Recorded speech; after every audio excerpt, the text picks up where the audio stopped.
শুভ সকাল বন্ধুরা, আমার নতুন একটা ব্লগে তোমাদেরকে সবাইকে স্বাগত। আজকেও আরও একবার তোমাদের কাছে শেয়ার করি হেয়ার গ্রোথ টিপস। আমি যেটা সবসময় ব্যবহার করি যে হেয়ার টনিকটা, সেটা তোমাদের কাছে শেয়ার করব। আর যাচ্ছি স্নান করতে, তার আগে 1 ঘন্টা মতো রেখে দেবো। আর ঘরটারও পুজবো দেখে দূর থেকে দেখতে পাচ্ছ যে ঘর মোছার যে এটা থাকে সেটা রাখা আছে। তাহলে যখন আমি মাথায় এটা দিচ্ছি তোমাদের কাছে কেন শেয়ার করব না, সেটা তোমাদের কাছে শেয়ার করি। আর কিভাবে তৈরি করছি সেটা তোমাদের কাছে শেয়ার করি।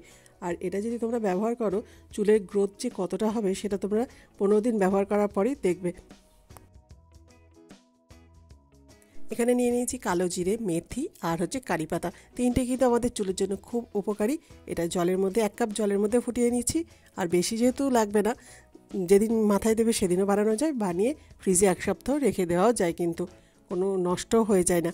আর যে মেথি তার সাথে কালো জিরে, এটা যদি রেখে দিয়ে মাস্ক হিসেবে ব্যবহার করো সেটাও কিন্তু দেওয়া যায়, বা প্যাক দইয়ের সাথে এটাকে একটা পেস্ট করে নিয়ে তারপর কিন্তু মাথায় দেওয়া যায়, তাতেও কিন্তু খুব উপকার দেবে।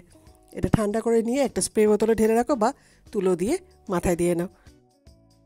আজকের মতো টাটা, সবাই খুব ভালো থেকো।